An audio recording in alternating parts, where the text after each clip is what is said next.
बड़े बड़े मेलों की परंपरा बहुत पुरानी है। हमारे सतखंडागम के अंदर पूज्यवर वीर सिंह स्वामी महाराज ने एक मेले का उल्लेख किया।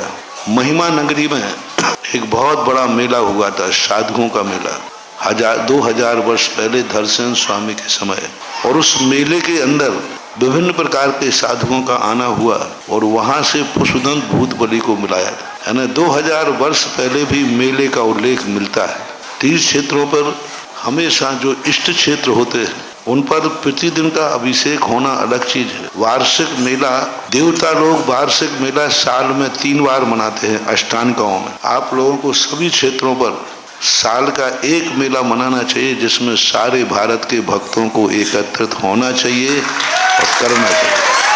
क्योंकि तीर्थ जो होते हैं किसी एक के कल्याण के लिए नहीं होते। मंदिर होते हैं, इनमें भी वार्षिक महोत्सव का, वार्षिक कलशाभिषेक की एक परंपरा है 10 लाख क्षण पर्व के बाद, वो भी बहुत प्राचीन है। प्रतिदिन का अभिषेक करना अलग चीज है और जो वार्षिक कलशाभिषेक होता है उसका अभिषेक का गंधोदक करना अलग चीज है। प्रतिदिन के अभिषेक में माँ तुम्हारे लिए ही भावना निहित है, उसमें उतनी ही शक्ति है।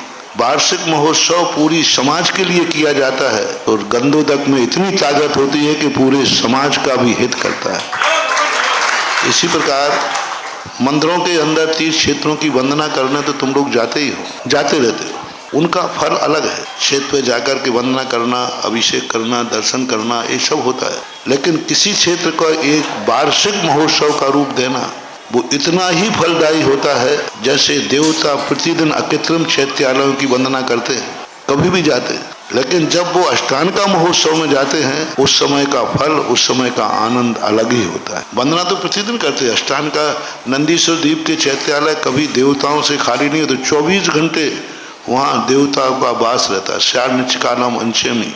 लेकिन जब महोत्सव होता है उस समय सारे देवता ग्रुप रूप में साल भर में अलग अलग जाते हैं, लेकिन जब महोत्सव होगा अष्टांग का, सारे देवता एक साथ मिलके जाते हैं। जब आराध्य की आराधना एक साथ मिलके करते हैं उस समय आराध्य की एनर्जी, कर्मों की शक्ति, अनुभाग शक्ति बहुत अधिक हो जाती है और उस समय जो उनका आनंद बढ़ता है। ऐसा ही जो क्षेत्र आज वर्तमान में है, सभी क्षेत्रों के ऊपर प्रतिदिन जाते हो, कभी कभी जाते जाओ, लेकिन साल भर में एक बार जब सामूहिक रूप से मेला लगे उसमें कलशाभिषेक में तीर्थ क्षेत्रों पर हर व्यक्ति को जाने का भाव करना चाहिए। क्योंकि वो सामूहिक का एक अलग अर्थ होता है।